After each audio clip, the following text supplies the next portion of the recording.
Vamos então agora iniciar a configuração do DPM. Vamos chamá-lo aqui pelo menu Iniciar. E a primeira parte é verificarmos como estão os discos. Lembrem-se do que vimos, de que eu preciso ter discos disponíveis para isso. No meu caso, eu tenho um disco dedicado que eu vou exportar para o DPM apenas para essa função. Notem aqui que eu já tenho um disco livre, totalmente livre, que eu vou dedicar então a usar para o processo de backup. Notem que eu não vou formatar o disco. O disco será mantido integralmente não alocado para que o próprio DPM gere as alocações. E após configurar os Protection Groups, nós vamos ver como que o DPM modificou o disco. E aí vai dar para ficar mais claro o processo que ele utiliza de alocação de espaço. E vai ficar mais simples também montar as configurações dele.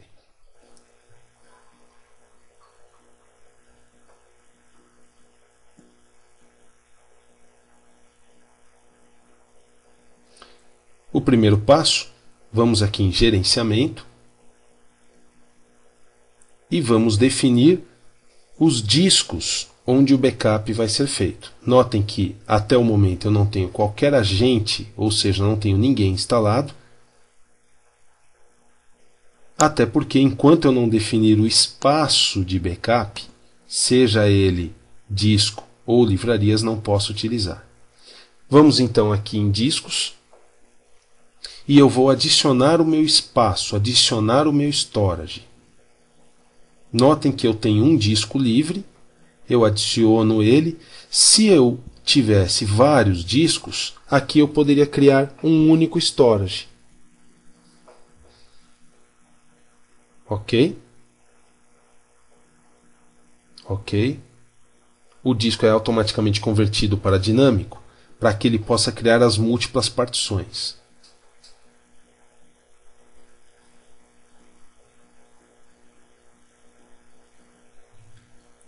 Se fosse em Type Libraries, eu poderia escolher ali em Libraries quais seriam. Notem aqui então que ele alocou o disco completo só para essa função.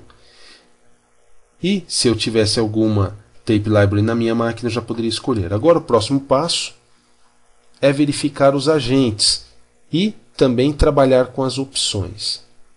Notem que aqui é a tela de opções. A primeira, se eu quero ou não configurar o AD para trabalhar de modo integrado. Eu tanto posso fazer isso colocando aqui os dados para que ele mesmo faça a extensão do AD, como também eu poderia utilizar uma extensão manual. Ok? Agora vamos esperar ele terminar o processo.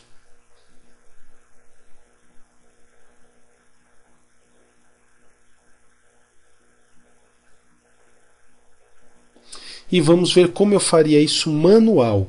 Ao invés de usar a ferramenta gráfica, como que eu estenderia o AD de forma manual?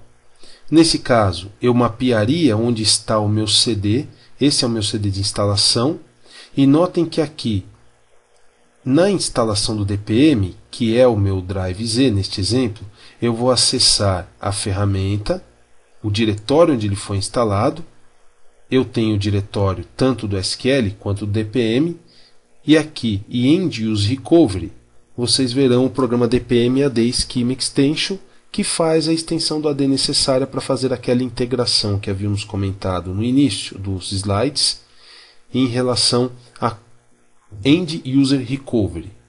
Devo definir aqui onde é o servidor que está sendo controlado, também o nome do domínio. E aqui definir o nome completo do servidor onde o DPM está instalado. Ok. Notem que a mensagem é a mesma que a interface gráfica já havia indicado. Vamos voltar para a minha máquina onde eu vou gerenciar o DPM. Ok? agora já posso habilitar o recovery por parte do próprio usuário, que é o recurso de Shadow Copy que o próprio usuário vai poder utilizar.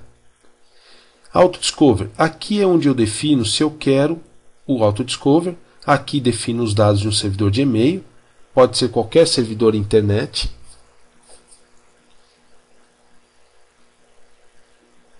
No meu caso, eu vou definir o meu servidor de testes. Também as notificações que não estão habilitadas, exatamente porque eu não tenho ainda um servidor. Se eu quero ou não integrar com um servidor MON ou System Center Operations, o que torna uma ferramenta bem útil. E no final, o Customer Feedback para a Microsoft receber os dados de utilização do DPM.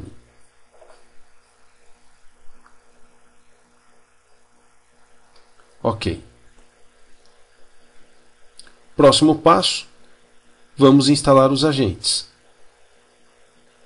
Notem que eu tenho aqui a opção Install, onde ele automaticamente vai fazer uma varredura no Active Directory para me trazer as máquinas onde eu queira instalar o agente do DPM. Até o momento eu não estou ainda fazendo o backup. Eu defini os discos que vão ser usados, os tapes, se eu tivesse, e defini as opções, como e-mail de notificação e assim por diante. E agora sim é que eu vou instalar primeiro o agente. Apenas após a instalação do agente, reiniciar a máquina onde o agente foi instalado, é que eu posso começar o processo de backup.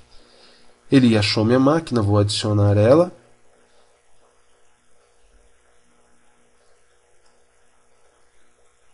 Ok. O usuário que vai ser utilizado para fazer a instalação, obviamente tem que ser um usuário administrador na máquina onde o agente vai ser instalado. E se eu quero que ele automaticamente faça o restart na máquina.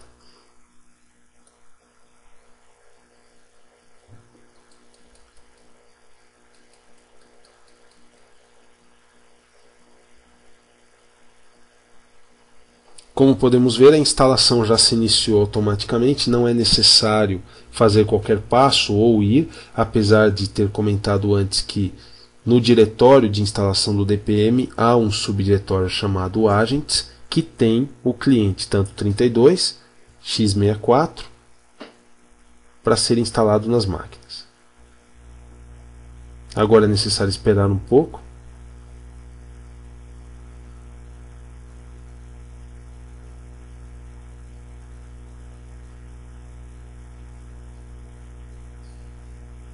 Enquanto isso, vamos ver sobre licenças. É aqui onde eu indico quantas licenças eu tenho para clientes, para Standard, que são apenas File Shares e System State, ou para Enterprise, que envolvem o Exchange, o SQL e o SharePoint. E aqui na barra superior podemos ver quantas máquinas eu estou usando e quantas licenças eu comprei. Esse dado é bem útil para que, como administradores, façamos a monitoração. Enquanto ele está fazendo a instalação, eu vou mostrar os serviços que o DPM instala na máquina onde ele irá gerenciar. Apesar da instalação ainda não ter terminado, o agente já está instalado. Esse é o agente que cada máquina irá receber. DPM Agent Coordinator.